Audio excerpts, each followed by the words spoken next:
Ka tai mai te wā te timata tātou hui o te Māori Standing Committee I tēnei wā. He mihi kia koutou I tai mai ngā member o tātou rōpu. He whiriwhiri kōrero, he whakaaro hoki, he pānga ki ngā mahi o tēnei rōpu. He whakaaro, he kōrero o koutou rohe, o koutou hapu, o koutou marae. He pānga ki te kaunihera o te matawa Māori. I tēnei wā, I timata tātou huihuinga I tēnei ata, I te mahi o te workshop. He pānga I tērā he tuwhera tātou hui I te mihi I te karakia, he whakatuwhera tātou mahi I tēnei ata. So ka waihotia tērā I tēnei wā. Ka huri kia koutou, nā ringa raupā o te kaunihera.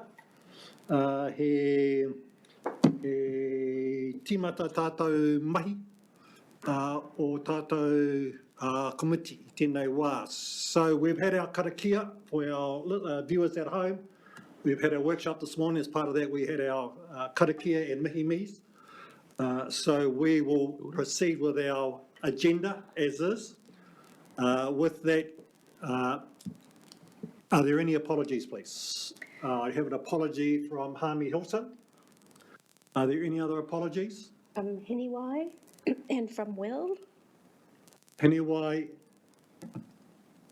and, Will Foley. And Councillor Will Foley. Are there any other apologies? Can I have a move on apologies? Thank you, Polder. Cecil. All those in favour, please say aye. Aye. Thank you. Carried. Conflicts of interest, other than being Māori, are there any other conflicts everyone wishes to declare? No, thank you very much. Alternate members appointments. We have one in regards to Ana Tawhaiti on behalf of Hami Hilton. Were there any others? No, thank you. Can I have a seconder, please? Thank you. Larry? Yeah, thank you, Mare. All those in favour, please say aye. Aye. Thank you. Carried. With that, we're moving down to confirmation of minutes for the Māori Committee held on the 6th of March 2024. So these minutes have been out for some time. Are there any corrections or amendments to those minutes? If not, I'm going to take those minutes as read. And therefore, I call for a move of those that were present, please. Thank you, Api. And I was online, but you were online, eh? Thank you, Baden. Seconder. There are no other comments, matters arising. All those in favour, please say aye. aye. Aye. Thank you. Carried. Kataraina, are you still online? No. I'll send her another invitation. If you could, please. Yes. With that, we're going to call for minor items not on the agenda. Item 5. Mr. Chairman, just yesterday I sent through, just picking out of the last meeting, a discussion around the LTP annual plan. Wasn't on the agenda. Would that be a minor item, or will that kind of roll out? Let's put that down as a minor item, but it may get covered off within the CEO's report. Polder, did you have one? Yes. We never talk about the sea, and Regional Council has an arm that actually does see things, and under tangata kaitiaki, they have the ability to put in the sea taiapuri, mātaitai.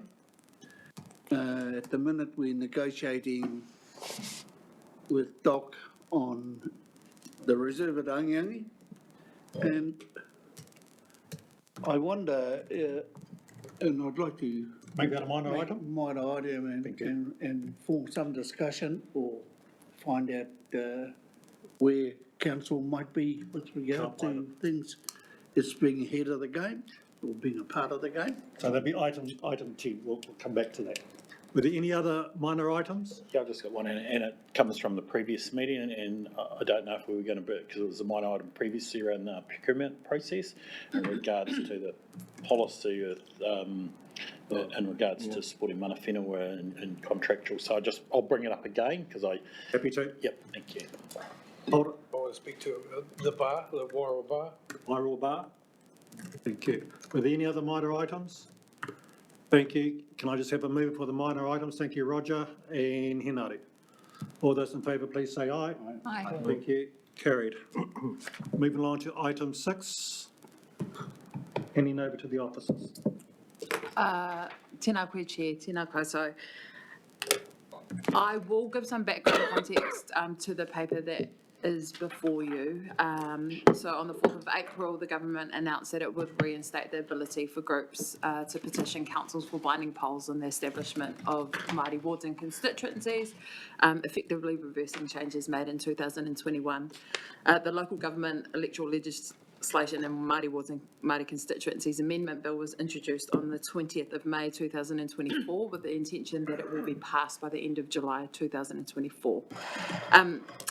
One piece of context that isn't captured within this paper is that on May the 25th, Friday, May the 25th, submissions for the amendments, the proposed amendments to the bill opened, and they closed on Wednesday the 29th of May. So I just wanted to highlight that within the timeline. The proposed change to Māori wards constituencies policies intends to reintroduce binding polls on whether to establish Māori wards or constituencies and to require councils who have established Māori wards or constituencies since 2020 to either hold a binding poll at the 2025 local election or to disestablish its Māori wards. If I can just talk to what's happened between the paper being submitted for your information and now. On Friday the 24th of May, Dr. Nick Peake sent an email to our elected members of council, elected members of the Māori Committee and of the Regional Planning Committee to support a submission to the Select Committee for this bill amendment. The submission was made and is attached to your papers, and yesterday Councillor Martin Williams presented an oral submission to the Select Committee at 4:30 p.m. Do you want to add? And I think that's it. Are there any questions on the process at this stage? No, just to support the letter, and it's good getting, obviously, council supporting Māori wards, and yeah, just want to acknowledge that in that submission that was put forward.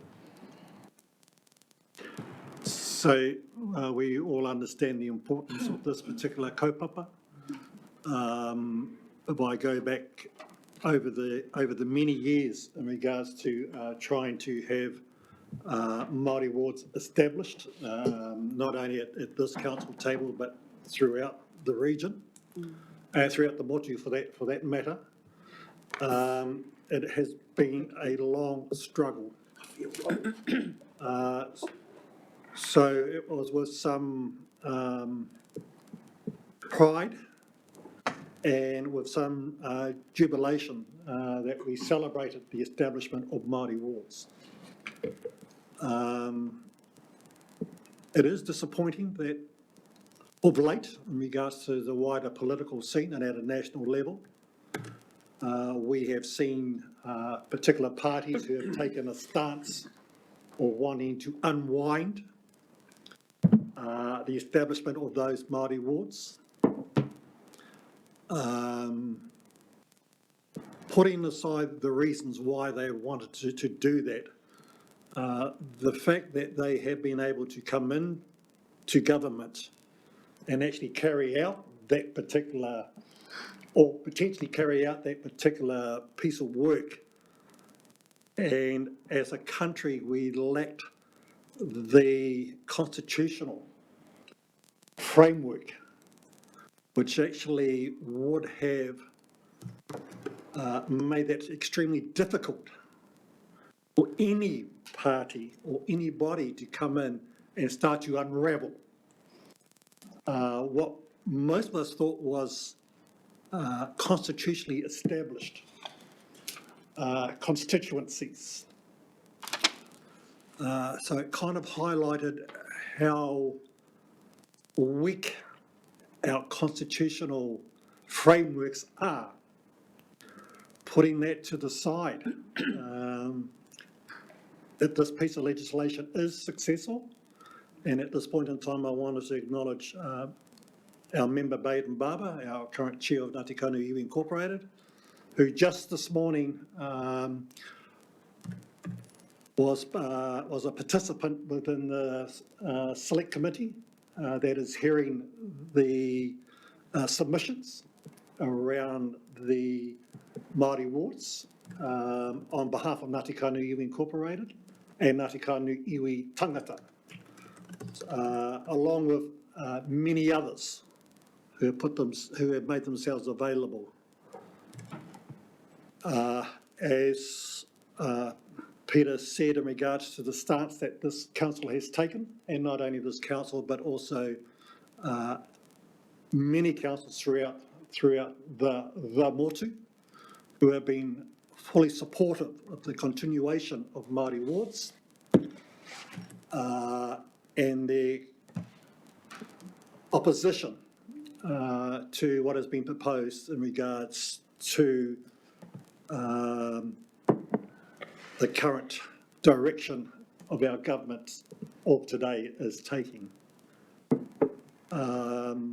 Personally, I want to recognise our two Māori representatives that sit on Hawke's Bay Regional Council, Councillor Lambert and Councillor Hokianga, for their mahi. As someone who has sat at the council table with them, I just want to acknowledge their mahi. First and foremost, that they sit at this table as councillors, and they actually have carried out their duties and functions as councillors, not as Māori representatives, but as councillors. To the point where, and I hope you don't mind me saying this, Councillor Lambert, where actually they have listened intensely to the recommendations that have come from particular entities, but have actually taken their role as councillors as first and foremost, and actually have not so much opposed, but taken their responsibilities as councillors as being their primary factor of their inclusion at this table. So to our wider community, even though they come through a Māori constituency, I just want it publicly known that first and foremost, they act on behalf of all ratepayers of our Hawke's Bay Regional Council. And their first commitment is to this council and their responsibility as members and as councillors of this body. I understand that this is a kaupapa. We have seen many protest actions throughout the motu in regards to what has been proposed. It would be fair to say, Baden, that was part and parcel of the foundation of the hui taumata that took place last Friday at Omahu.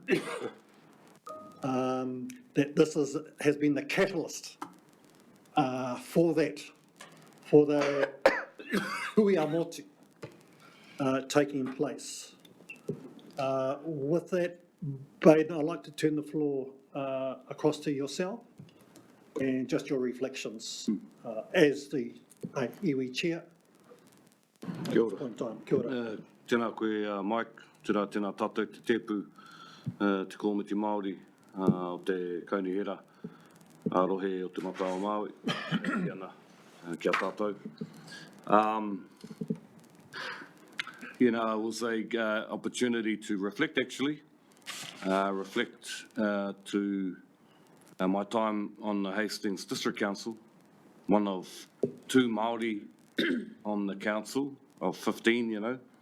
And when we had that debate in the council chamber, kua kapi katoa te chamber, we were full of our people, and we were, even though there was only 2 Māori, Sophie remembers that hui, and you know, we were able to get that over the line, well over the line actually. Unanimous. Yeah, well over the line.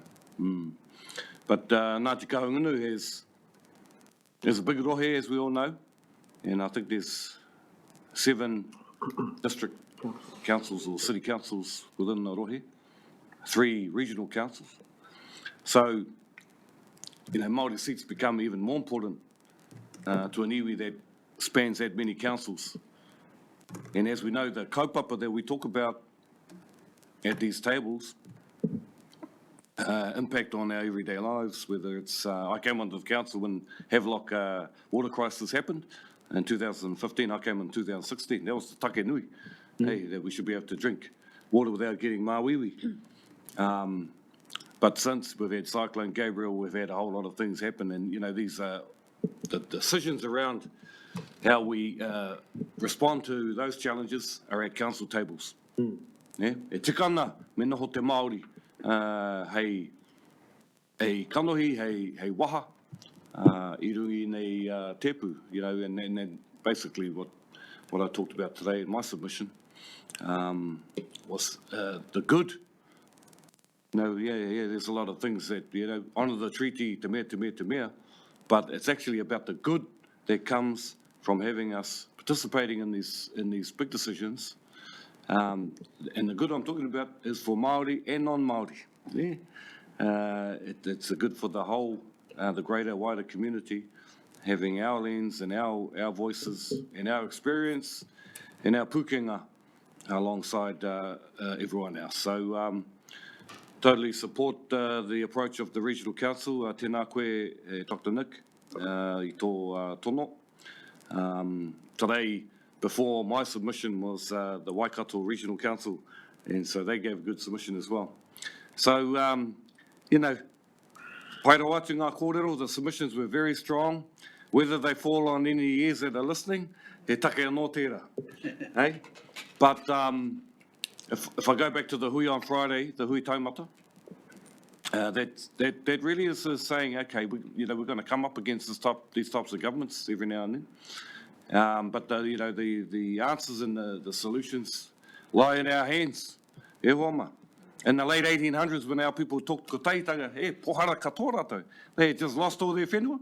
You know, some of them living on the bones, totally. But now we're in a different position. We're in a position of strength, and the opportunity to come together as iwi and kaupapa organisations, mātā waka organisations. You know, I think the timing is good.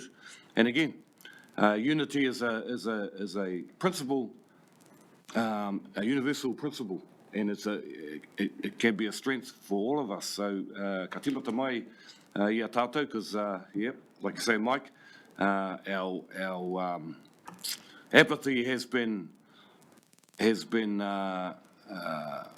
prompted, you know, with this government. But I think the opportunity for Māori to take leadership and to organise ourselves so that when we actually sit down with government, it is rangatira to rangatira. Stats have just come out for the census. Our population is a growing population. You know, like it or not, we're going to be prauri.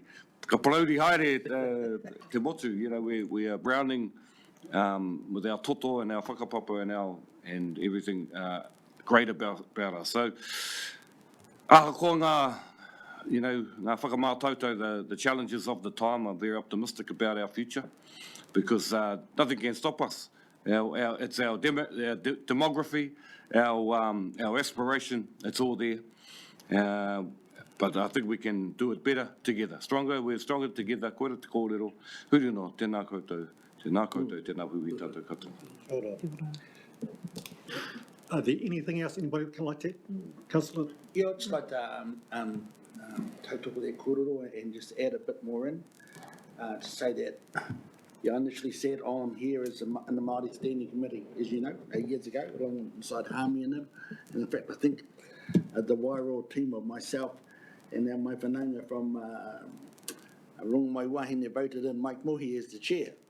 But I think it was back then too, we could see that we had our voice here, but we couldn't see what was going on at the top table. So years later, after a treaty settlement, and I must say during our treaty settlement, we actually set the foundations for the Regional Planning Committee as well in the Pahuera settlement, to make sure that, because we could see that we needed to have a seat at that table, and we didn't necessarily need to be councillors, but we needed to have a seat there.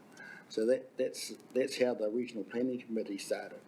They were still negotiating the final points with it, and it fell into the Maunga Haruru Tangitu claim at the end. But again, back in Wairoa, but much like Baden, I was in the Māori Council, or the Wairoa District Council, the first time round in 2016, and then we had to go at the Wairoa up at the Regional Council, and I served on the Wairoa side, the Wairoa rep for the Regional Council at that time, and that's with a face like this. And that meant I had to have, there were put a lot of non-Māori votes in there too. The reason that I got, the previous person that was in the seat before me was the chair of the Regional Council. So Wairoa did speak that time, and he was out and I was in. So, and at the time there were 2 Māori seats in there, 2 Māori people in there, myself and Henua. And when it came time to select the Māori ward, Council did have a couple of goes at it. And passed the second time, and I was really happy to stand in the Māori seat because my whakapapa comes from Waikaremoana, Pahuera, around Rākai Pāka, and all my wahine, and down to Omahu, down to Hinemani. So, yeah, I preferred to stand for the Māori seat, and I wasn't silly. Most of my votes came from the Māori seat, so I'm lucky enough to get back in again. So, I would say, yeah, the government is doing what it's doing. I'm glad to see a submission in by the council and seeing all our fellow councillors and other people on the submissions too. I would remind us all too that a lot of our whānau, we have shares in land that are back in our haukainga. And for us in Wairoa, there's probably about another 20,000 people that have ownership in lands in Wairoa, but they can't vote because of the voting system as it stands doesn't give you, only the first person on the multiple owned land gets a vote. But that only satisfies companies and things, it doesn't satisfy Māori ownership. So if all Māori who had land in their haukainga were allowed to vote on their whenua, voting would be much different today. Be much different. If everybody who had shares in Māori whenua back here in Ahuriri had a vote, there'd be a hell of a lot more Māori on there. However, what's good news is listening to the last census news, 1 in 5 people in New Zealand register as Māori, identify as Māori. However, that's like my majority being under 27 and probably under bloody 18, so we've got to wait for the rest of them to grow up to have a, yeah, for everything to balance our waka out. But so, it is what it is. The government is hiding behind a lot of saying they have the mana to put it forward, but reality is it's the ACT Party. They didn't have over 50% of the mandate of the people, so I can't see how that works. But yeah, it's good to see them Māori stand up and have a hui on Friday with Baden in them. And ka aroha, we had a tangi on in Rupunga, so that's really what our job is, looking after our people and our lands and our people, and that sort of stuff. So yeah, I think we are here to stay. We do have we've never lost who we are, and it's good to see that the term ko tahitanga being used again. I remember my grandfather being whāngai by Taranaki Tua. Yeah, from Hineman, who was spoken to ko tahitanga.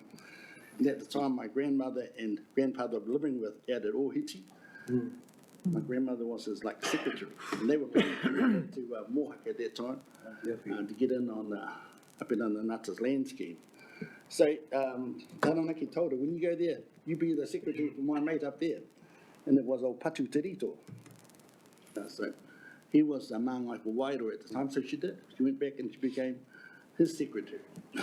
And they went to all they call it the Māori Parliament, all the hui down there at Te Ori, and over here, Waipatu. So it's good to see we can still track that history and put it back in place. So, yeah. Kia ora tātou. That's the end. So I'm mindful of I know that this is a pēki kaupapa, but it's about adding value to our kōrero here today.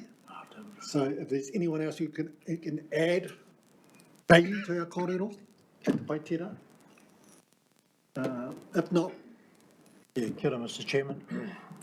You know, in 1928, the Anglican Church appointed our first Māori bishop, Frederick Augustus Bennett. Prior to that, leading up to that, the General Synod of the time were controlled by the Tory government at the time, aka very English, very England, and they rejected the idea of having a Māori bishop, and they offered the church a Pākehā bishop who could kōrero Māori. But people like my grandfather and many, many other rangatira went about the country and fought for that to change. And of course, it did change 96 years ago. 96 years ago. And, you know, and so the coalition government has woken us all up, and they're saying that this is racist, this is separatism and all that stuff. Hey, you know, we can go back 96 years ago when it was happening then with our first bishop. And so, you know, things have got to change for the better, I hope. Got it, Mr. Chairman. thank you. If there's no one else, kia ora.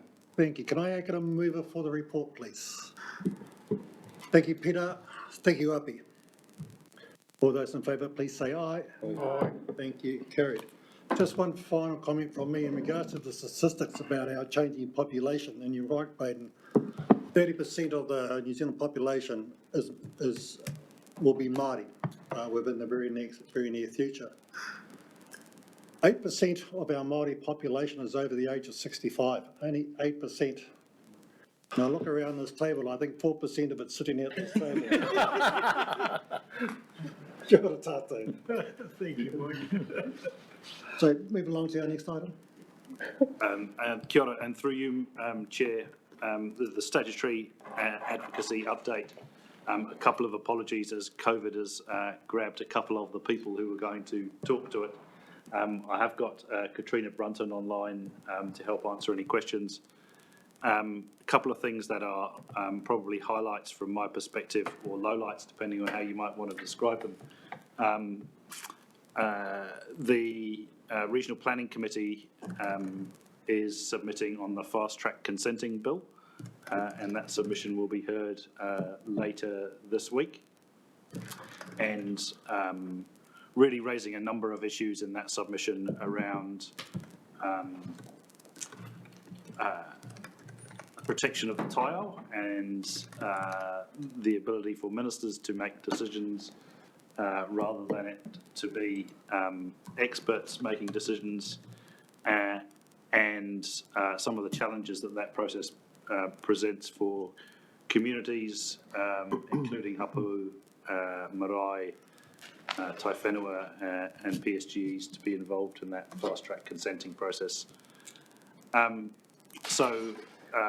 Whilst I think there are some attractions about speeding up the RMA, I think there's some concerns about the government's approach to doing that. And the RPC has taken advice both from Katrina's policy team and Ricky Allison as their advisor to the RPC. I'm happy to circulate that submission by email if members of this committee are particularly interested in that one. The other kind of area which is still early in terms of what we understand this government may or may not do is climate adaptation, and I think it's interesting that we've now got the Minister for Climate Change inside of Cabinet. It feels like the big issue of it will be the big issue for all of us over the next few years, whether we're dealing with too much water, too little water, or the various other impacts of climate change. So keen to keep this committee abreast as the government's approach to climate adaptation develops, but in the very early stages at this present time as to where they go. There's been a bunch of RMA reform. We have seen the rolling back, and Katrina will correct me if I get this wrong, the rolling back of the use of te mana o te wai as a concept in resource consenting, so not in policy, but in resource consenting. And a loosening of some of the rules around things like stock in waterways, intensive winter grazing. Our last conversation with the Minister was that this was kind of step B in the government's RM reform programme, and that they would look to introduce to the House a wholesale change to the RMA before the end of the term of this government. That is, I think, ambitious, given that I can't remember how many governments now have tried to change the RMA and none of them have got it over the line. But again, important that we keep this committee and particularly the Regional Planning Committee in touch with that process. I might just, with your leave, Mr. Chair, hand over to Katrina for anything else she might want to add into that process. Thanks, Nick. I think you've covered most of it, actually. Just in terms of the fast track submissions, most number of submissions that a select committee has had, I think, in Parliament's history. If they were to hear all the submissions, giving everybody, I think, was 5 or 10 minutes to speak, they would have been hearing submissions for 6 weeks. Which highlights, I think, the importance of the content of the bill to the public of New Zealand. They have not opted to hear everybody who wanted to be heard. In fact, it's been done by random ballot. So we're quietly pleased that we've been selected to be heard. Tania Hotmans, Chair of RPC, and Councillor Hawke will be presenting that submission in person.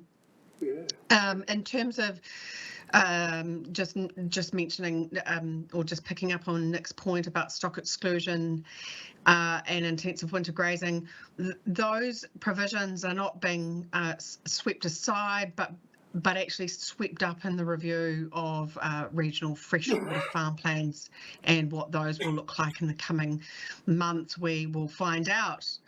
I think that's about it, really. I'm happy to take questions. If I can answer them, I'll do my best. Thank you, Karina. Is there any questions?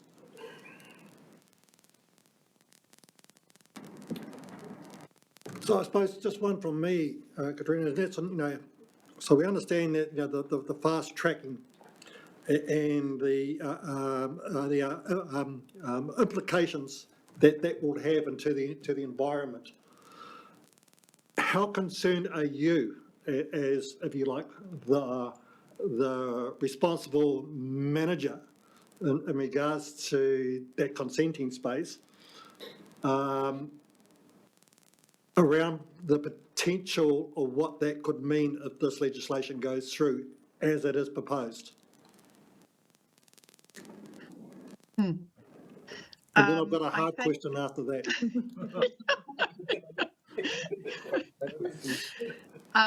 The way the legislation is written is not too dissimilar from the fast track legislation that the previous government had in place.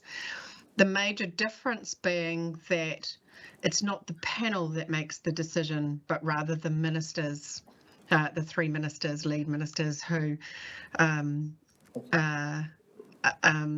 leading that. That's the Minister of Transport, Minister. Actually, I can't remember them off the top of my head. I know their names: Bishop, Brown, and Jones. that's the one. Those three. They will be taking their guidance from that expert panel, but they still have the ability to not accept the panel's decisions. Whether they do or not is yet to be seen. I think from our council's perspective, what we are really keen to preserve is this organisation's ability to influence local decisions, and particularly through the Regional Planning Committee, where our PSGEs, alongside our councillors, have a mandate as determined by treaty settlement to identify the major environmental issues in our region and how we will approach those on a policy and plan making policy and plan making way. And so that is the strength of our submission. That is the main points of our submission that we wish to make, that it is a treaty obligation that the government has to the Regional Planning Committee that we don't want to see usurped. Kia ora, thank you for that. Any further questions or kōrero, Pātai? This government doesn't seem to take too much note about the Treaty of Waitangi, unfortunately. You know, it comes up in all of the submissions that we're putting in as the treaty one. Just around the fast track, and you would have seen with the budget that Minister Jones has a $1.4 or $1.2 billion infrastructure fund. Mm-hmm. You know, yeah, we go to them hard with submissions, but then no mai haere mai, you know, because we talked about it yesterday with the trek around the Wairau roading issues, because none of that funding has been confirmed, but I think hei whakaarotanga mā tātou is how we get the ear of the minister with some of the work that needs to be done. And I know Regional Council's got a big pile of work that needs to be done, but here's an opportunity. They take on one hand and they can give on the other. So yeah. Yeah, through you, Chair, I absolutely concur, Baden. On the one hand, we do have a submission in there on behalf of HBRC and the RPC. On the other hand, we do have a submission in there on behalf of our Coastal Hazards Committee, who are welcoming parts of the fast track legislation and the opportunities that could bring. Similarly, there are other organisations and groups around the region that are looking forward to the potential that legislation brings. I think, as I said before, it is similar to the legislation the previous government had in place. It just puts more emphasis and more power in with the ministers. How can we help? I got a question. Sorry, I just got a question, Katrina, and it was just on your comment around the coastal hazard strategy submission, and it'd be good, I suppose, as a Māori committee, because I'm unaware of what that submission is, and yeah, it'd be good just to have insight onto what's gone forward. And then I know Paula brought up in minor items around Pāngahau and what's happening down there in the Moana. So it's just good to be aware, because it interrelates to some of our kōrero as a committee. And I'm unaware of what the submission is. I just haven't seen it. So, Through you, Chair, we can get both copies of submissions circulated. I haven't been party to the coastal hazard submission. I was alerted to it as well, but I can get you a copy. Thank you. Any other kōrero pātai?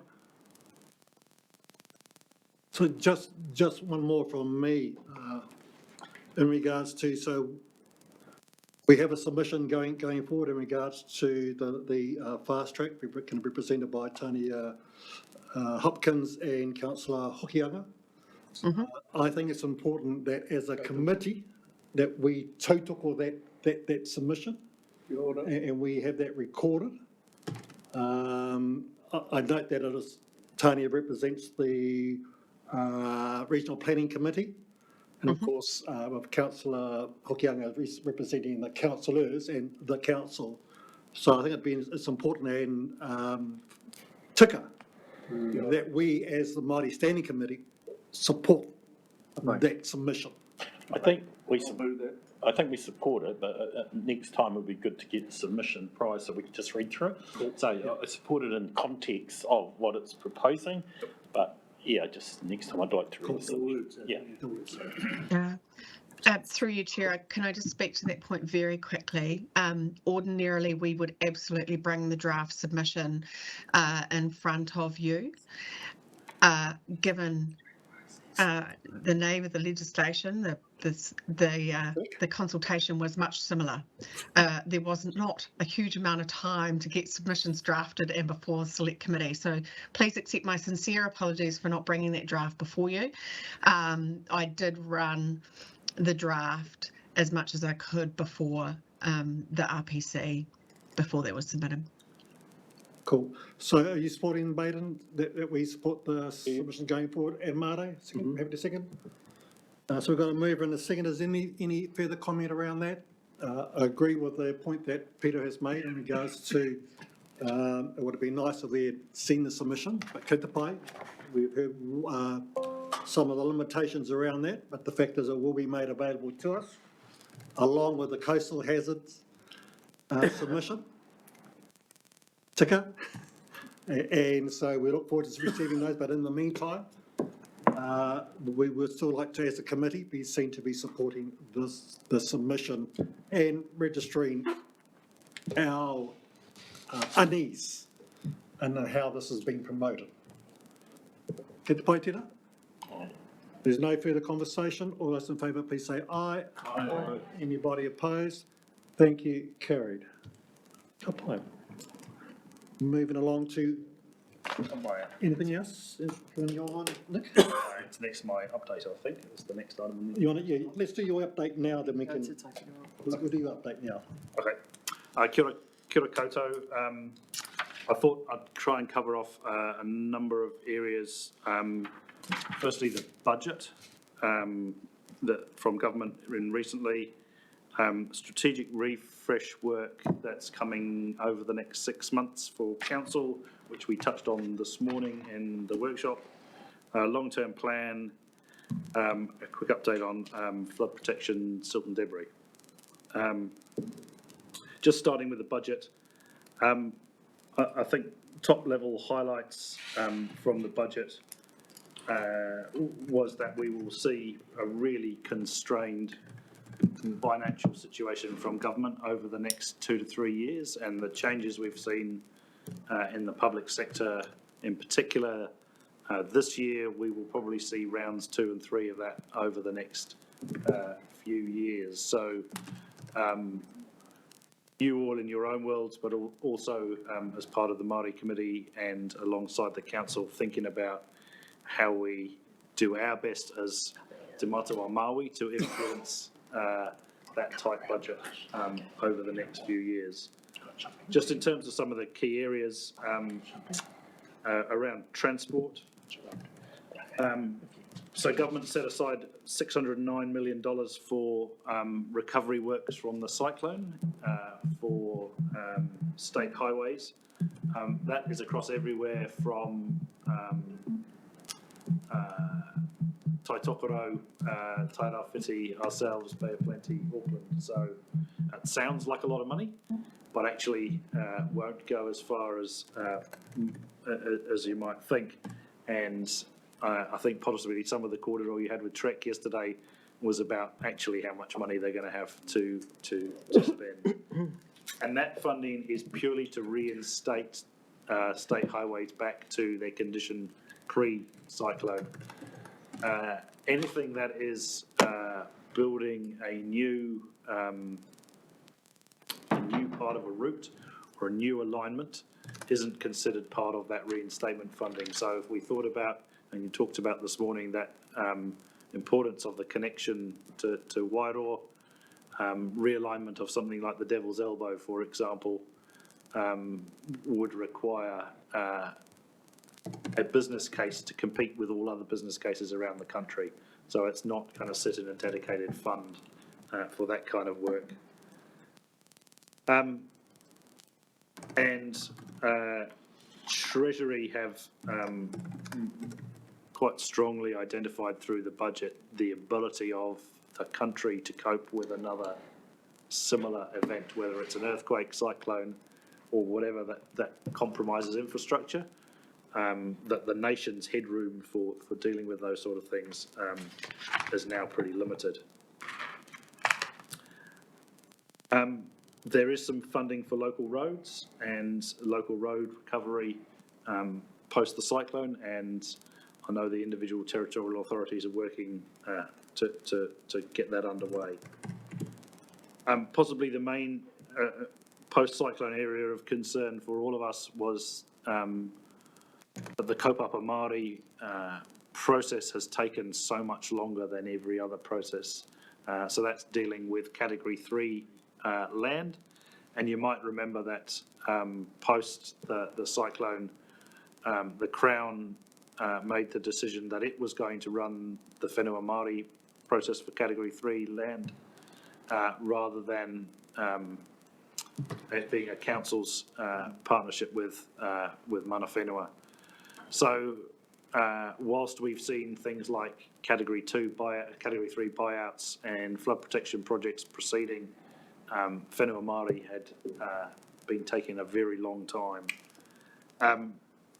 It was quite hidden in the budget as to, and one of the issues pre-budget was that the number of marae, in particular in Category 3, had grown over time, particularly as additional marae were added to Category 3 in Tairawhiti. More money has been allocated to the whenua Māori pathway, but it was impossible to work out how much government had not released that figure due to commercial sensitivity. As a regional council, we continue to work to support as best we can both Pitani and Tangoia as they go through that Category 3 process. And I know when our political leaders meet with the Crown, it's always high on the agenda in terms of needing to see that supported and progressed. Other areas that came through and the budget that will be of particular relevance to recovery, and I don't have the details of where and how this is going to work, but there was an extra $28 million of funding for temporary accommodation for households still displaced by the cyclone, but that covers also areas other than Te Matawa Maui, so Auckland South really. There was $20 million additional to support to speed up major recovery projects by adding capacity, and there was a further $10 million for silt and debris clearance, which will bring the silt and debris funding to close to $200 million since the cyclone. The majority of that has now been expended, and that work is not so much in a wind-down phase, but we'll get on to closing up the sites that have been used for silt and debris over the next 6 months. The only other one that I'd add in there was the commentary we had around the National Resilience Plan. So we have been previously for quite a lot of the cyclone recovery work under a thing called the National Resilience Plan.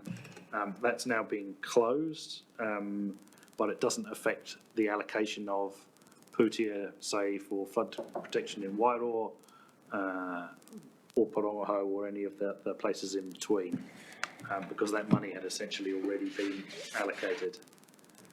That's good. So that money for now is secure.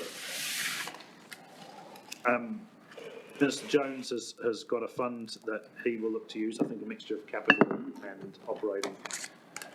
Probably some of the areas that we still need to keep talking to government pretty strongly about will be how we collectively, nationally and locally implement the reviews of civil defence and deal with what is a pretty major overhaul of the civil defence system, all the way from empowering community hubs and marae at the coalface of community support, right through to having common operating systems and working across the country for civil defence. The only commitment I could see in the budget was $10 million to redo the bunker in Wellington. So that will be a live conversation over the next wee while. Just through you, Jed, do you want me to carry on to the other options, or do you want me to stop after each of these and see if there's any questions? So we'll take any questions because you've covered quite a sizable chunk of work there. Yeah. Yeah, I just got and it's in regards to civil defence, and then obviously, people would have looked at the Bush report and that, and then I suppose just a response. So that's an important corridor for Māori, because obviously we're impacted in the response that our maraes and our whānau do. So, any conversations in regards to that, I think that's really important. And we want to be resilient as well. We want to be in a position where when our whānau respond to these natural disasters, they've had the proper and correct training and they've got the proper resources, because they just respond. But with been through a process, and I suppose just moving forward, we want to adequately equip them to be able to respond and keep them safe. So it'll be interesting how we move forward from here. So I suppose as an action point, if we could have that as a action point in regards to our conversations within our committee to follow that process as it moves through. And it's just keeping us communities safe and keeping our whānau that are responding. So I just want to make that a point, and I think it's sort of highlighted in that, in the report anyway, about responses to civil emergency events. Yeah. Indeed, and I think that the principle that the Joint Committee, Mr Barber sits on as well as is looking to adopt is that empowerment locally, and using the regional and national layers to be coordination rather than the deliverers. And so it's devolving as much of that on the ground work out to communities, including marae. But I agree that comes with the need to be resourced and trained, and not just to leave people in the lurch. And just add a point, a lot of our marae now have civil defence pods and containers that are set up, and obviously, I suppose as a response within in regards to civil defence, we do have some structure, but I suppose as a coordinated response would be better if that's more structured. So with the regional councils, so when we do respond, we do it in a coordinated approach. I think moving forward, it's an important factor in the equation. Couldn't agree more, and that we practice. Practice in peacetime for what might happen in tough times. Any other questions into what Nick's reported on thus far? Mr Chairman, I'm just wondering whether it's worthwhile bringing up the whole issue of impact, particularly around the overall unsustainability, and I guess the drawdown of any assistance from central government to local government, how that rolls out in terms of, and I'm just trying to recall what the rates increase for regional council was for this year and going forward. But to highlight that it's over constrained. And I guess I'm just having to look at the continuum and the sustainability of work programs that we've undertaken. It brings real risk if there's a lack of continuum. And there's been investment by this regional council in what I raised last month with some support around our own kind of project work, monitoring waterways, etc., which provides huge benefit, I guess, for each other. And I guess, and how that arrived and where it's going. We look at, obviously, There's barriers, challenges, but there's also opportunities in there. So whether or not this is going to be a part of the later discussion, because I've got you here right now, in terms of any trickle down, in terms of the voice of this committee, that we were to have a discussion in terms of opportunity to look at what a drawdown or what the support or investment of council into this part of the LTP going forward in an annual way. Is there any light on that while I've got you right now? I might do that in two pieces. Yeah. Through you, Chair. So for the LTP, which is for the next 3 years rather than 10, councillors haven't made their decisions yet. So their deliberations papers are being prepared at the moment. And I was aware this morning, because I got reminded by Councillor Sears of the letter that you provided to the last Māori committee. So that's on our radar. Broadly, the only areas of increased funding have in the LTP, subject to council's decisions, are really around flood protection and the work that we've got ahead of us there, largely funded by the Crown, but with a ratepayers contribution, and some additional funding into the civil defence area. Most other areas are either seeing a haircut or, in the case of the work that we talked about this morning with Māori partnerships, that funding has been maintained. The rate rise is a proposed rate rise at this stage is a big one. It's 19.5%. So it is significant. I think that councillors will be looking hard at budgets again over the next 10 days before we head into those decisions. It's been really helpful having the chair of this committee sitting around the table for those processes and deliberations and bringing the voice of this committee through. And I think that has been instrumental in making sure we keep the funding for the work that Te Wairama's team does and by extension out to Hapu and Iwi in place. So final decisions to come. I think the bigger issues are going to be over the next 6 to 9 months, and something which really keen to engage this committee on will be council will likely go through a strategic refresh. So there is so much mahi ahead, and if we just took rivers and catchments, what is the balance of tile-based solutions with hard infrastructure? How might that work in the future? How do we manage the increasing challenges of sea level rise, particularly on the coast here, as well as a whole host of other things that have traditionally been part of the mahi, water quality and so on. There's going to be some really complicated decisions to make about what you prioritise in that lot of issues. And I think it's a real opportunity for, I'll be guided by my councillors, but for us to give expression to that partnership approach about thinking about how do we identify what it is we're going to prioritise, because communities can only cope with and pay for so much in that period of time. And so there's going to be some really tough discussions to come. And I think Baden put it on the tepu this morning when he talked about, making sure this committee's got eyes over those strategic issues over the next 6 to 9 months. And I think climate change is throwing that at us at a faster speed than most bureaucracies can respond. And so the challenge now for us as a bureaucracy is responding to that challenge that our changing climate is creating. So long answer, but two pieces, short-term LTP, but there's a longer-term strategic piece which will, set the direction for the mahi for the next decade or so. We'd all be aware that the review, that independent review post the major event, I think it was kind of just lukewarm and it alluded to a number of things, such as, people just weren't fully aware that it was coming. I guess your response in terms of the lack of it's not political will, but it's quite targeted just to replace what's been damaged and no thought. And, most of us that come to contribute around this table, it's about care and protection of people as well as the environment.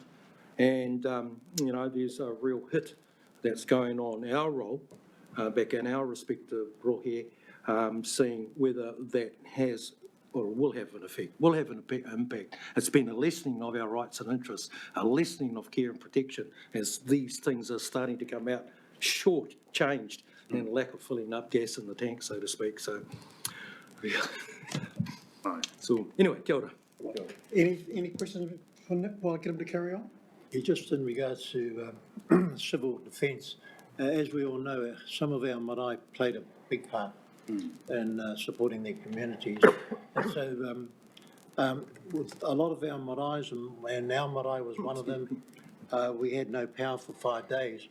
And so I think, you know, with the likes of the Prime Minister acknowledging marae, being a part of the civil defence, it's something for us to, as Māori to try and, or to do anyway, is to have solid power, okay, in our marae, all our marae.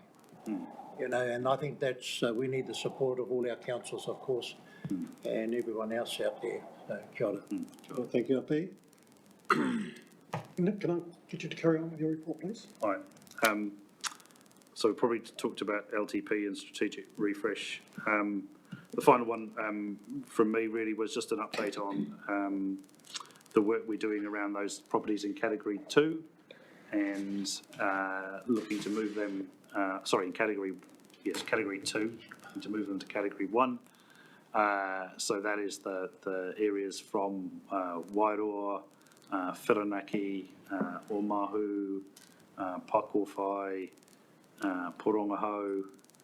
I'm sure I'm missing something in my head, but there's a group of communities there still in Category 2. We have moved all of those now to Category 2C, with the exception of Porongahau, but we've had some really helpful hui recently in Porongahau, and I'm pretty confident we're close to a potential solution there that the community is relatively supportive of. So that will be another move to come shortly.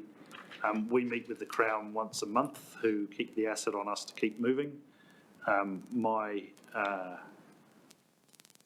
kōrero, I guess, with the Crown is that yes, we want to get moving in terms of building any further infrastructure, but you need to do it at the pace that the community can also cope with that happening. And that a number of these places, and particularly in Wairoa, the trade-offs between the potential options are all really difficult. You're potentially going to build infrastructure in places that people live and work, so the infrastructure has an impact on people. Not quite yet ready to come out with those potential options in Wairoa, but we're getting close to that point. I think there's a really important note that any of these flood mitigation measures on their own are not the answer. They are a piece that has been funded by government. And if I looked at somewhere like, take Wairoa, it's a combination of the way the bar is looked after, it's a combination of hard infrastructure, it's potentially a combination of where people live in the future, plus it's about how the catchment is managed on a wider scale to reduce the impacts of fast runoff and sediment.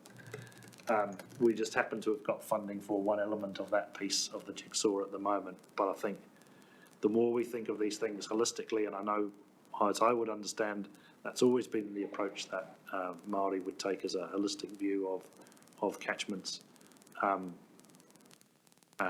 That's ultimately how we're going to tackle all of these issues. So it's the flood mitigation infrastructure that's being built is one piece of the jigsaw. It's not the only solution.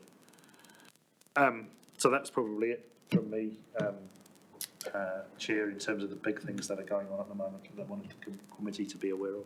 Paul, that last take in regards to the mouth of the Wairoa, did you want to take the opportunity? Yeah, it was good that you brought that up, Nick. Thank you for that. I just want to start off by talking a little bit about Mātauranga Māori. As the start of my speech is a little story. And the story of Wairoa's history is based on two brothers, Tapawai and Tamaha. And they used to fight like cat and dog, as brothers sometimes do. And their father decided to put one on one side of the river and the other on the other side, and never the twain shall meet. And that's the history of Wairoa, Tapawai and Tamaha. So you'll find a lot of the marae on one side are whakapapa to Tamaha, and on the other side they're whakapapa to Tapawai. That's a fact. In death, these two boys become taniwha in the river, and they fight the river to take it to the sea. The mouth of the river can migrate 3 or 4 kilometres. That's just a natural thing that happens. But 69% of the Wairoa population are Māori, and they believe this stuff. All right, so this is Mātauranga Māori that you're dealing with. And so at the moment, Tapawai's got the upper hand. And it reads straight into my report because I've been involved with some of the locals up there who live at the river mouth, and they share a genuine concern for the health and the welfare of the awa and the bar. And at the moment, the bar, if I could just demonstrate like this, that's the river going to the sea, that's the lagoon at Whakamahia, that's the lagoon at Ngāmotu.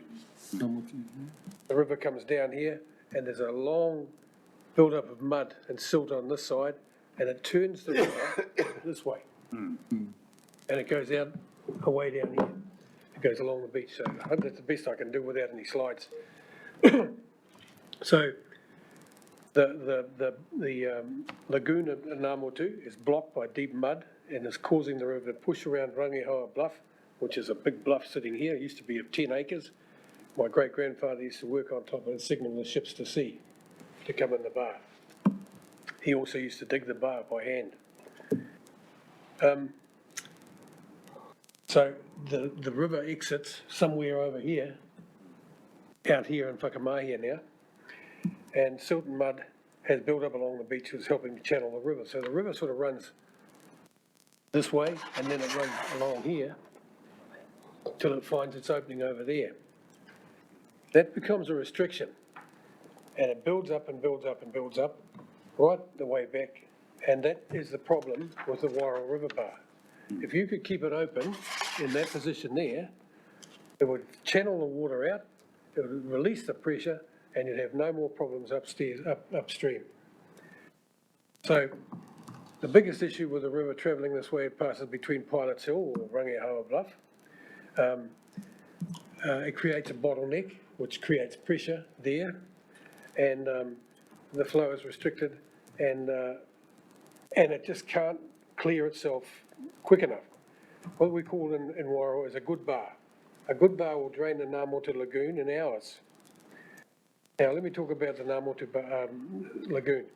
In years gone by, before my time, when the bar blocked, Ngāmotu Lagoon would start to flood. And ahead of the flood waters would come the rats. And the rats would run away from invade the houses. In those days, the sewage used to go into the river. It doesn't today, I've got to say. So that would come along too, and all the sewage would come along, and it would be ahead of the floodwaters. So our people at Ki2 have for years put up with that. So when the bar is good and it drains it, the Ngāmotu flooding goes away. But when it's a bad bar, like where it is at the moment, it takes days. So we've got floodwaters at Ki2 for days, and rats and sewage and all sorts of flotsam and jetsam that come down the river. This is not so much Mātauranga Māori, but it's actually a fact. So the other thing to keep in mind that we've got prevailing winds and tides, which are really unusual, and it makes it hard to maintain a bar, and I understand that. The prides have been down there for years digging the bar, and it closes off naturally, but that's a problem for us. We need to deal with that. The solution, $1 million question, is how we fix it. In all honesty, we can't, but we can do is work with what we've got in our history. The old people, as I said before, used to dig it by hand. And I see a picture on the wall there, going out to the toilet. Exactly that, probably my grandfather sitting there. So we want to open the bar closer to the Ngā Lagoon, which will help scour away all that mud and silt. And that way it will, let me just say that the river used to, before European settlement, used to come down here, turn this way, go down through the Ngā Lagoon to a place they call Te Poti.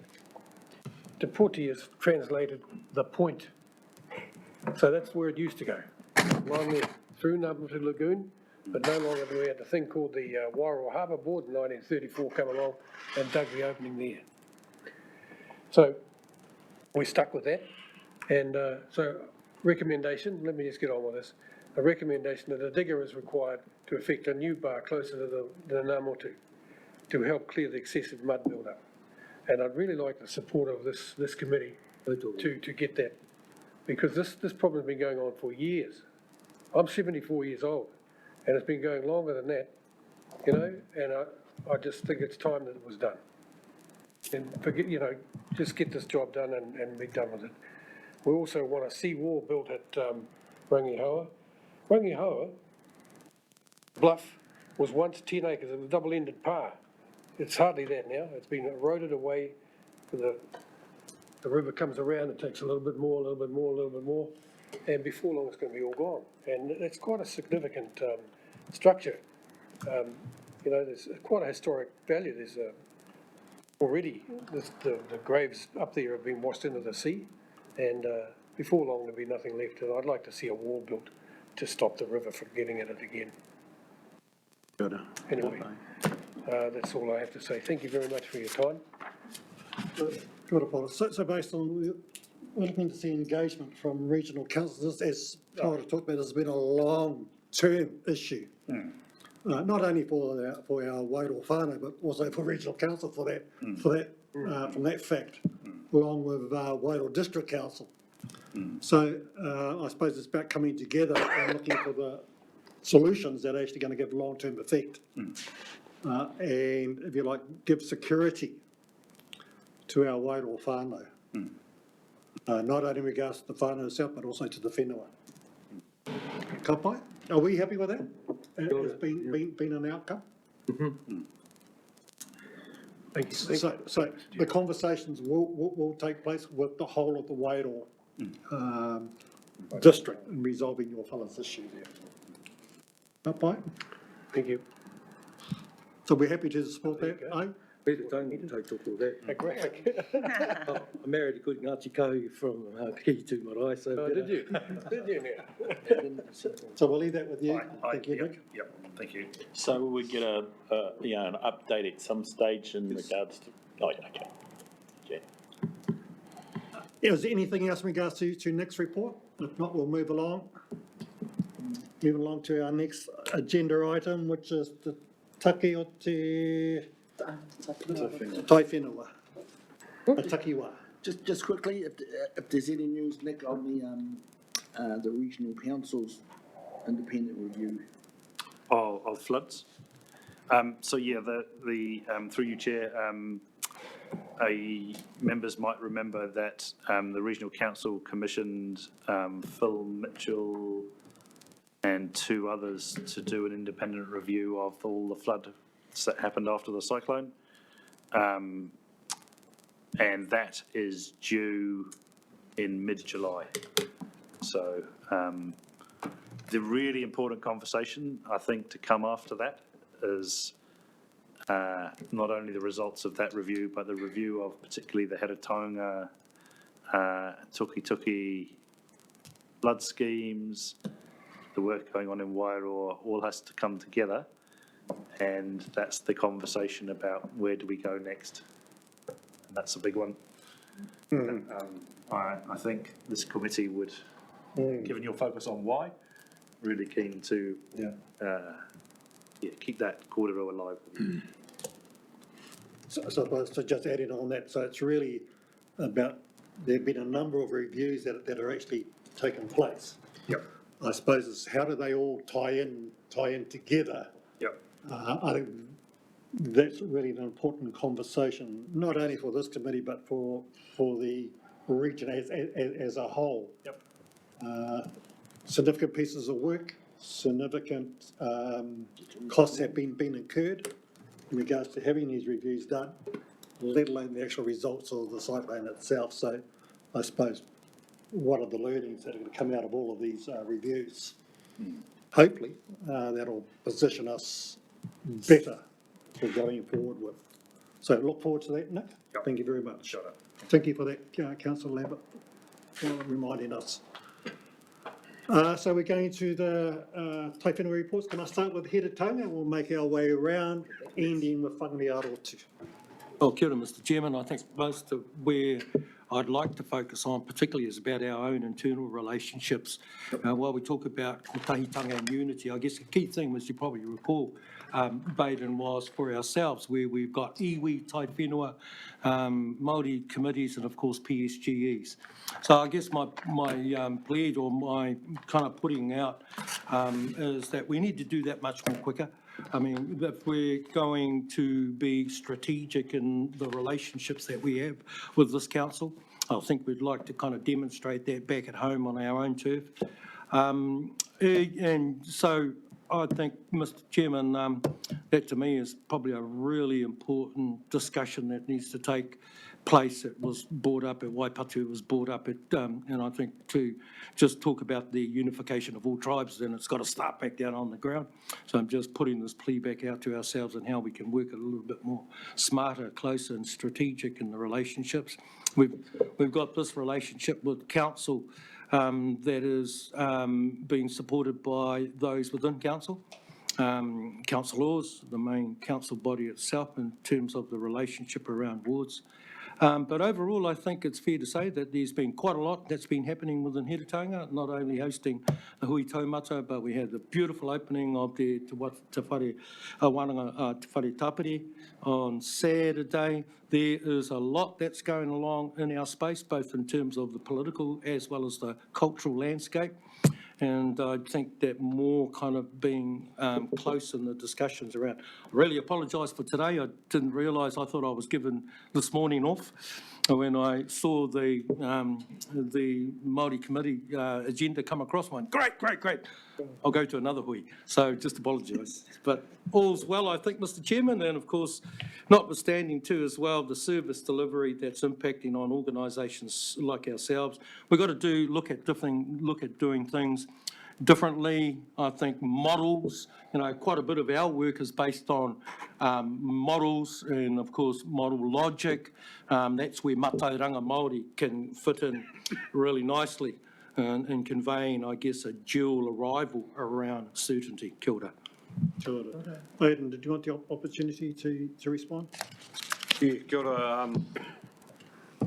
Yeah, I think, tika tau kōrero mārei kotahitanga starts I konei kahungunu. And yeah, I think we just have to keep working at that.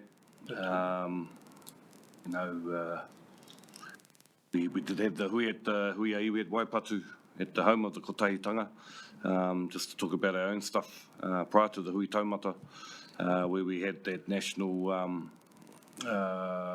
perspective. But yeah, it's a work in progress, as we know, and but it's becoming more important with some of these bigger issues and needing to engage either with the central government or with local government around them. And so, having a waka that we're all on board, it certainly helps that. Other than that, we're having our debrief with all Mahu Te Piringa Hapu a Popo, and all those parts that made the hui taumata work, our PSGs, our Tai Whenua. Yeah, that should be good. I think there was a kōrero that Reda Te Kawepo, hosted Tāwhiao and others at the turn of 1800s or whenever that was, and they had they had big numbers at that hui, but yeah, to me it was an opportunity to showcase what can be done when a community gets behind each other works with each other. I mean, he tohu o te kotahitanga was at Omahu.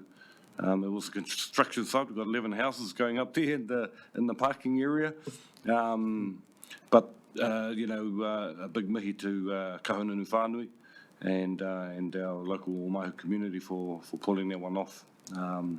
It was a big mahi and a big thing to kind of bring into our rohe.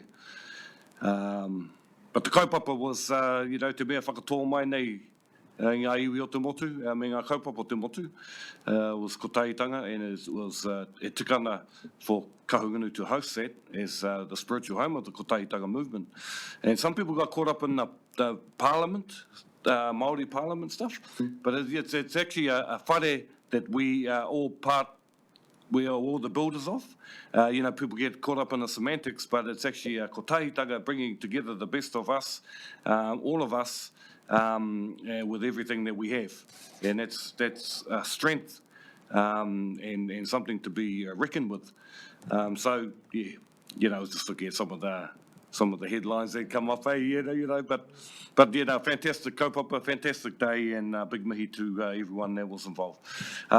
We have the Fish Summit coming up on the 26th of June, so that's normally the iwi's contribution to kaupapa, our tai whenua's contribution to kaupapa taiao. And so team's been working hard at that.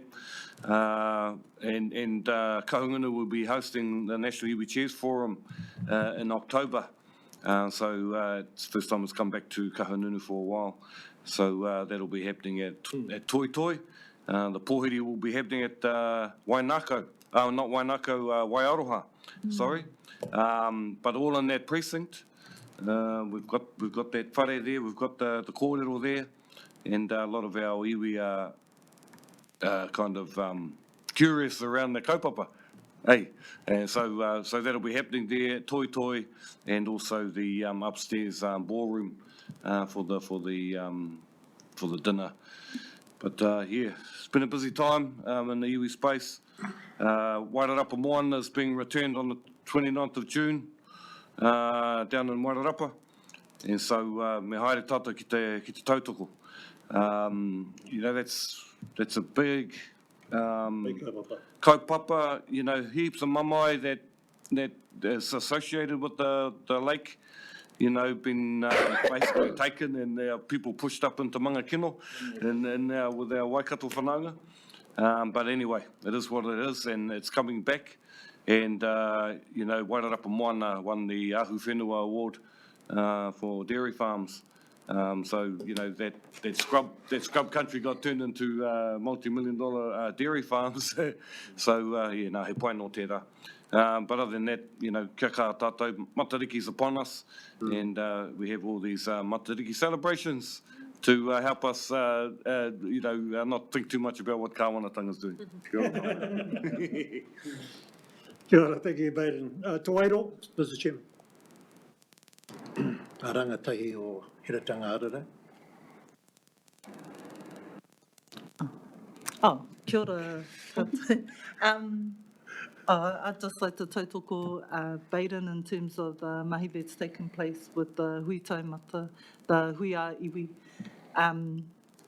Te tai whenua o Heretaunga had a strong presence there, making sure everyone got safe to the marae.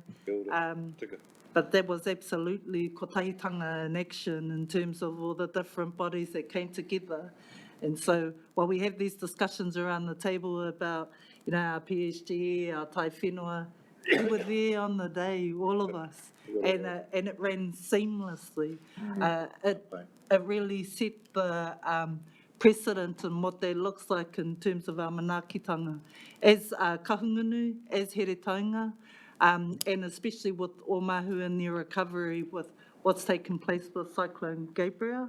But no, I think, when we can actually see that we're more than capable of delivering on the day, at the time, that actually probably just is a matter of more discussions and understanding how we sit and how we work complementary to each other, not in competition, because our whakaaro and what we're driven by and what we're led by is exactly the same.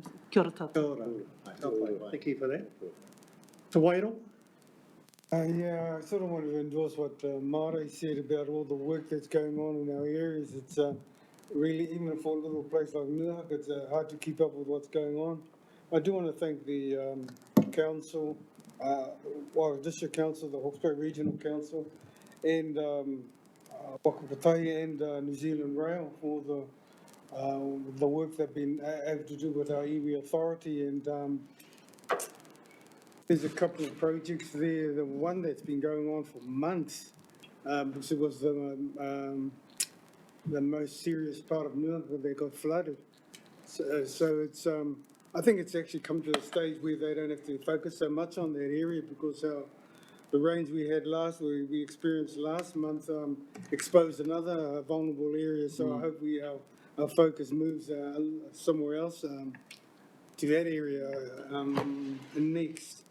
Our school is about to be rebuilt, demolished and rebuilt. There's still some fears about that with temporary buildings being put on the plan for that area, that some people think it will be the demise of the Nuaka school, which is well over 100 years old. The other one was the one I wanted to talk to was about Māori wards. As a member of the Wairo District Council Standing Committee, we were hoping to put in a submission as well, but time just didn't allow us to do so. So we happily supported what the initiative of the Hawke's Bay Regional Council, because it is important that Wairo does support it. Wairo is in quite a unique space because of our large Māori population, and that either if we have a Māori ward, if we don't, we still do well in terms of Māori representation on our council. But it is important that we support that, especially having that the Māori constituency see. I still don't understand why the government would do it, especially when there are built-in mechanisms for review. So it's a puzzle. It's puzzling to me. Fast track bill. We well understand Peter's concerns. The Water District Council were able to keep us appraised of their submission, and we were a part of their submission. So and that was a terribly tight schedule. So I fully understand both the Hawke's Bay Regional Council and where Peter's coming from. Last thing I want to say is thank you to the council for sending us. Not only did I get an email of our today's meeting documents, I got this in through the mail and also access via the tablet. I'm just saying that we may not need this part. Thank you very much, though. Last week's meeting. From Kāinunu Executive, we remain committed to health and housing services to the people of Wairo. And the only item of interest that I've got to tell you about is the merger between Te Whare Maere or Tapawai and ourselves. It's taking place, it's going through its process, so I can't really say too much more about that, but it will increase the services we can offer and be better for all. Kia ora. If there's no questions for Te Wairo, we'll go to Tomatea. So our report from Te Manatai or Tamatea is all water-based. So number one, so we are having continuing kōrero and discussions with the Tukituki Water Security Project team. That really is due in part to the proposed introduction of the fast track approvals bill. We need to keep afloat and we need to keep our finger on the pulse there with what's going on. So hence our continuing kōrero with the Tukituki Water Security team. Number two, tranche two, so Tai Whenua, we are in the environmental court in September with supporting the regional council in their bid to decline the application for that water take. And progressively what goes hand in hand with that is in that budget cut, the environmental legal assistant fund got cut, which we were very lucky to apply for, and we got a small grant from that, but from July it no longer exists, which is really that's really damaging for organisations such as ourselves, small organisations that need legal assistance. So, you know, that is going to be a real consequence to the environment when we don't have their support and that financial assistance. So, not sure how we're going to handle that. That's a blow. It's a real blow. The MAR project, they've been granted the regional, the resource consent, so it's now up to exercising those consents now, and which will mean that Mana Whenua will be involved in the project construction, which is exciting. It's taken a while to get us to that point. So yeah, it's all about water in Tamatea. We either have too much or we have not enough. Kia ora. Roger, anything from you? I just want to emphasise the whole tranche two discussion. Just throws up another complication in the sense that there's a Māori business organisation that supports or wants water from tranche two. And so you're getting a Māori voice on both sides of the argument. But we as the marae, as the Tai Whenua, oppose the tranche two and therefore support regional council. But just to say that there's a number of Māori voices out there, and Māori alluded to it before, well not alluded, stated it, that we've got to start talking to each other about how we approach these issues, otherwise we'll get head to head across the table. Totally agree with what you proposed before, Māori. Yeah. Paul, anything from you? The flood-proofing of Porangahau meeting, which was held with regional council and ourselves, went very, very well, I thought.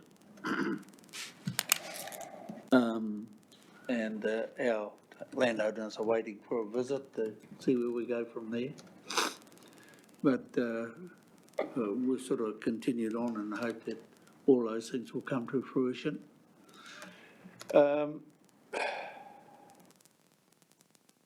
I came away from that meeting believing that we could rebuild begin to rebuild our dining room.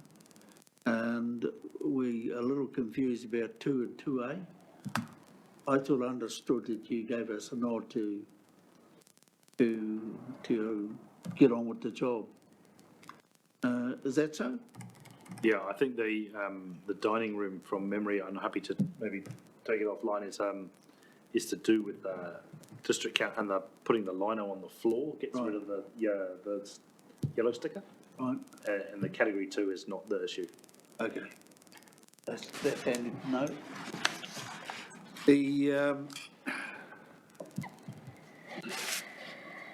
For those that don't know, the reserve out there called Angiangi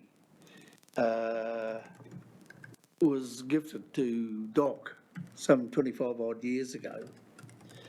And then just in the recent time, Ngāti Kere challenged Doc with, well, what did you do with it? What purposes? Or what was it? What was given back to Ngāti Kere?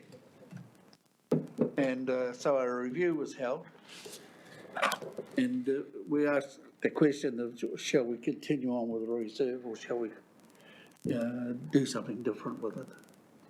And one of the things we were asking Doc about was whether or not we could have more say in what they do or don't do in the reserve. In the meantime, just recent, they've done a review, and it's come out right. So the reserve has actually done its job, great job. Aramona Trust Board there have come on board. There's a group of people that live in that general area, and they've made contact with Ngāti Kere, and there's some excitement about what they can do together in that area, i.e. as a promotion, or one, where do we go in terms of Angangi. Doc's first reaction was that, you know, you're under the Act. We said, well, we want to change something in it. We want to give something back to Ngāti Kere. Can we sit down at the table? And the CE for Doc at the minute, a guy called Grant, can't think of his Christian name, has said yes, he's prepared to sit at the table and talk about that and see what we can do, and that's encouraging us. Everyone I talk to about that reserve talk about including in there the ability to move. So over time you find periods that are ideal to reserves and perhaps ideals that aren't so good for reserves. But in the short time I've been home from overseas, I've learned about kaitiakitanga, and I've learned also that they had to be nominated and they had to be registered in the courts. So it's a significant committee. So we've got an active committee in Porangaho, and they put a taiapuri in. And that taiapuri runs down our coastline and goes out to 2Ks. We're now talking about Mātaitai, another significant piece of something that's initiated by Māori and led by Māori. And again, it has the ability to keep commercial fishermen and allow local fishermen and allow local hapus to only fish those areas. What has occurred to me is that we just had that discussion under Sustainable Seas, and it came up as a significant tool to have an impact on the sustainability. And I sort of believe, Nick, that we've got an arm here in Regional Council, but it's never ever talked about any of those things. We did a great study on the bay out here and the impact of trawlers and that. When I asked the question, where did it go to, the answer came back was it was just put away as put away. I put it to this committee that they are worth that information on a greater scale in time, and it's not too far away with what's happening in the sea, that information will become quite imperative. And it may be worth having a unit in here that does that kind of, or holds that kind of information, and see where you can support. What amazed me at the meeting was it held over at MPI, and all of a sudden you can hardly get through the door of MPI, and now they've just flashed them wide open. You know, so there's something has changed, not only in MPI but in DOC also. And I just bring that to our table for anyone else that's been thinking along the lines of Taiapuri, Mātaitai and anything else. What Ngāti Kere demonstrated with putting a 2-year rahui out at Paramahu was that we've been able to maintain it, one, and the regeneration of paua in our areas has been quite fantastic. And we're working hand in hand with MPI just to do a bit of policing on it. But Porangaho's normal policing hasn't happened. We're normally down there I'm down there all the time. One, the weather's kept us out. But by and large, and I see that as mātauranga, that you've got organisations like MPI and DOC reaching out and seeing that as a method of looking after our coastline. And we're one area that has demonstrated that it's successful and that we can do it. So if I'm asking for support to carry it on and tell your people about when there's a rahui in place, that's probably the one thing that we've found quite disturbing, is that you get people coming there and don't understand that this is a hapu, put a rahui here. And it does apply to us as Māori. Our Pākehā cousins seem to think it don't apply to them, but they get a message fairly quickly. But you know, there's the living proof that the rahui works, and as a method. So reasonably happy with what is happening at home. The spirit of porangahau has lifted, and we're looking for a way forward. Kia ora tātou. Kia ora. Just to add to your kōrero paro, I think there was a case up in Tauranga with the regional council in regards to the reef, and that set precedent in regards to responsibility on the moana, and possibly that could be followed up, because I remember reading it a couple of years ago in that case, and it gave a responsibility to the council around some of that kōrero that you're discussing, as around protection of the reef. It was Tauranga, I can't remember the case law, but I vaguely remember a case. yeah, and it changed sort of slightly in regards to management of the moana and the resource in the reef, and I suppose if we applied that same law, most could be applied to our moana. Most probably something for us to have another little look at, or Te Wairama's team to have a look at that case, because that set the precedent, just in regards to what you're saying. Now, I believe we should have a component within here that is aware of what DOC is doing, aware of what MPI is doing, and the hapus.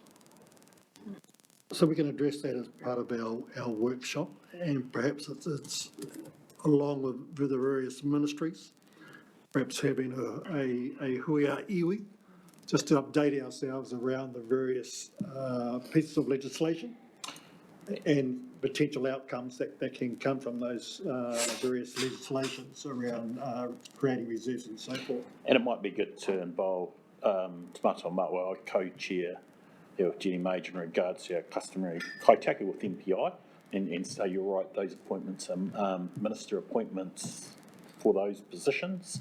They go through a process, and I think a number of our entities have representatives from our marae and our various groups, and that it may be a joint hui to bring in that, because then that'll obviously bring an MPI, it'll bring in that customary forum that goes from Wairoa right down past to the Wairoa. Yeah. Any other questions for our tamatia whānau? Moving to whakarearo. I'll start, and then I think they can add on. We submitted a report, but I'll just basically sum it up and just acknowledge Matt Maloney, our new CEO for Te Whanganui Roto. He started, we had a pōwhiri just welcoming on board and looking forward to working with him and getting him entrenched in the mahi. And then we also acknowledge Tania Eden, who obviously got us to the position that the Tai Whenua is in currently. So just acknowledging that change within our structure within Te Whanganui Roto. In the report, we just talked about our marae. Obviously, I was mentioning about Pitani and Tongoia. Motua is still closed. We're just rebuilding. Well, Motua's rebuilding, and we're just working through the other challenges with Pitani and Tongoia, because still a long way to go. But we're trying to get Motua up and running by the end of the year. It should be done sooner, but we're just still working through that process. It also acknowledged the hui taumata held at Oamahu, obviously important hui for Māori in our local region, and just identifying the challenges that we're all currently trying to navigate through. I'm just summarising the report, and then around that civil defences, I know we've talked about it earlier, but just building resilience within our community is an important step moving forward to future-proof Māori response and community response. To just want to make sure we're in a strong place. In the report, we talk about global challenges, global warming, environmental and social change, and the importance of building strong relationships. So it's basically what's been said today. We know there's a lot of challenges coming up, global warming and all those other events, so we just want to make sure we're resilient for both Māori and the community. Just build those strong relationships and partnerships and be fit for purpose. Should not only a cyclone or whatever event happens, then we can react in a managed way. Up Ian, do you just want to add anything? Up? Kia ora, so first timer. Anyway, I wasn't sure, but anyway, I just wanted to. So for me, although I come from Tonga Marae, my mahi during the day is I do help manage the resource consents for Mangahararu Tagitu Trust. When I'm listening to the kōrero going around the table, it's like, how do I separate the marae from my, daytime job? Because my mahi during the day is environmental and tile. So I want to take the opportunity to just briefly say, in the tile space, for me, Baden mentioned it earlier, with regards to Trek. There's concerns for me personally at the pace that mahi is going. It's moving so fast, and the terms of reference is recovery to rebuild. It's just being from an iwi perspective and part of that rohi, Pia Te Wairo, being able to monitor. Us being able to have the ability to monitor the actual mahi that is going on there and not just be sitting in huis and being told. I'd like to see more input from our people at at that level. I just want to also talk about niwa. So like for us in the last 6 months, we've been working with NIWA regarding the fish passage, just going back since Cyclone Gabriel, just to check what our riverways, what our waterways are like now. And it's actually looking pretty good. The inang is still there, our tuna is still there. That part of the waterways is actually looking okay for our fish life. And I just want to wrap it up by saying it's not to do with the environmental stuff, but I just want to say on Sunday I attended what was called the Marae Karaoke Finals. And I wanted to mention it because it was my first time at that place, and it was just so lovely to see all our whānau, Danny Verk through to Wairo attending that event, and just seeing our people and our kaumātua out there just having a lovely time. So, I just wanted to end on that note. I'd like to see more of that for our kaumātua. Kia ora, Mr. Chairman. He me nui kia kōrua Baden and Māori.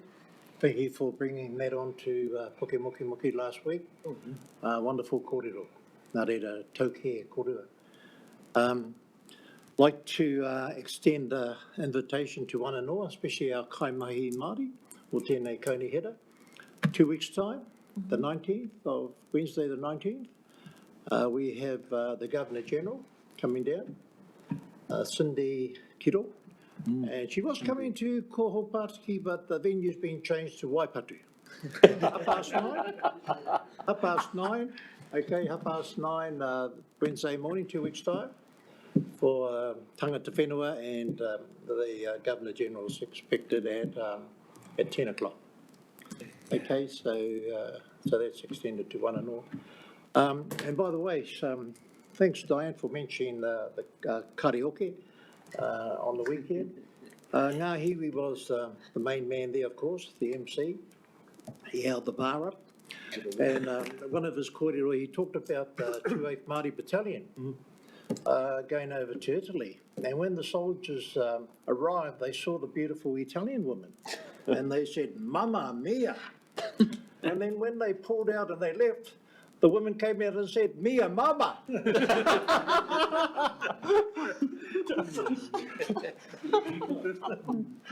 Is it Naomi? They got her. That'd be right. Are there any Sha sha. any questions for our whanganui Arotu? That's us, mate. Thank you. Ka pai, hey, thank you everybody for our reports. We're up to our last agenda item, which is minor items. So we did have a number, and perhaps they have been covered off through the meeting. So can you just remind us, Wairama? The debris update, did we talk about that in the first section? Peter, have you found? Oh, it's just a question around the debris and we had some pānui yesterday in regards to that, and then obviously the additional funding that was going out and may have been brought up in a trick meeting. I wasn't there, but I think it might have been brought up in a trick meeting in regards to, obviously the stop bank work's been done, but what's been done in regards to inside the stop bank sort of debris and that, like trees and some of the causes in that. So maybe it'd be good to get update in relation. That might be good for the RTC and for our Aropu as well, because it's just a general kōrero that's been raised, because people are concerned with blockages of wood going down the river and all that type of stuff. So we know that that is a worry, especially for our whānau that are living next to those waterways. Especially when they still see that debris sitting there. I know that our Omahu whānau had concern, and whether it was a result of the hui taumata being held or not, but that debris got cleaned up around those houses, and they've, if you like, they were able to breathe a little bit easier, knowing that that debris had been cleaned up. So we're looking for, I suppose, an update of how that work is going. And I suppose the thinking going forward about how do we ensure in regards to basically the right tree, right place, in regards to our waterways and around the retention of our stock banks and so forth. The next. Second on our minor items was the Whittle Bar discussion. Have we satisfied that? Thank you. I just want to acknowledge that Nathan Heath is in the room, who's the Northern Relationship Manager within the Māori Partnerships team. I also want to acknowledge Dwayne Kolschel's in the room. Additionally, the Relationship Manager, Māori Partnerships at Wairoa District Council. We can take that kōrero and ensure that there are some follow-up actions within the communities for that. One other was an update on procurement trick. Processes. Yeah, and that was we brought up and discussed in the previous, but that may be a follow-up item, and it's just around obviously for all the contract work that's going out. We've discussed it for a number of years around the procurement process and engaging with Māori, given the availability and the capacity and capability, to be able to work in that space. and so obviously it was, I think at the time we talked to James and it was getting put into policy. That's what I was led to believe, or that's what I thought was happening. And then it was just following up in regards to, that's been implemented and then what's happened in that space. So getting some data, some information to say, this is what we've been doing, this is who we've contracted, or this is the pipeline for those businesses to be able to contract work in that space. Because I suppose that's a general conversation that's happening right across iwi, and we look at Trek and all the other stuff that we've got huge building contracts coming up of developments, and that's our conversation. So it's quite good to align all that, and then just to see where the regional council's sitting in that process. Yeah, and my apologies through you, Chair. I was supposed to bring that item. I think, Peter, you asked for that last time, and my leaking brain has forgotten that one. So we'll put that on the list for next time to get someone from the procurement team here. But also through you, Chair, I can provide a bit of a verbal update as to some mahi that has been happening within the IPMO space. So Te Kahaha Waikirangi has been appointed as the Māori Engagement Advisor within the PMO as well, and Te Kaha is working directly with the procurement team to see how we can enable those opportunities for Māori and local businesses to contribute to that. So we're working with Jodie Hamilton at the moment, as well as Te Puni Kōkiri, to help us design that policy and those procurement processes, particularly for the work to come out of the IPMO. So once we've had progression, I'm happy to request that the team bring that to this table for presentation. It would be great, and I suppose just in relation to the trek stuff, it's most probably quite important to get it, because I'm not saying iwi will, claim that, but it might align with what they're talking about right now. Yep, okay, thank you. Anyone know, I think that was all on Gus. I think there was one with Polder. Did he? No, it was on Moana. Oh, yeah, you were right there with Polder. With your Moana. Yep. So with that, kami kia koutou, say thank you everybody for your input today, not only within regards to our Māori Standing Committee hui, but in regards to our workshop this morning. More importantly, about driving our mahi forward, not only in regards to ourselves as a committee, but in regards to regional council. So working whakahiwi ki te whakahiwi, kānui ki te kānui, e pānga ki ngā take o tātou rohe, o te matawa Māori. He pānga ki a tātou rohe hoki, ngā rohe hoki. So we really just want to thank everybody for your input today. I think, once again, a very positive hui for ourselves. More importantly, about our focus going forward in regards to continuing to build upon the work that we've done up to this point, to make sure that as a committee, we're adding value, not only to the council, but to our wider region as well.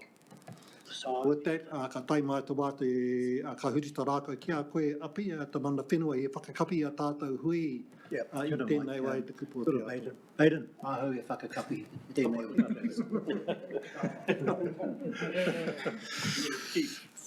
Hoi anō e te hea mana, e mai ki tēnā koe o mahi whakahaere nei tā tātou te kaupapa, tēnei huihui ngā tātou tēnei rā. Nick, te Wairama, ngā kaimahi, tēnā koutou, tēnā tātou, i ngā mahi kua tutuki a tātou tēnei wā.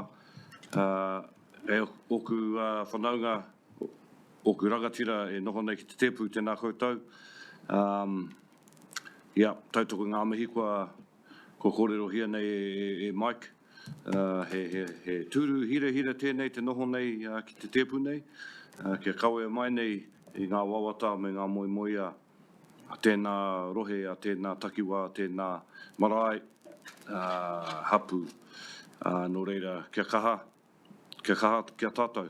Kua mōhio pū tātou ki ngā whakamātautau kei mui a tātou i tēnei wā.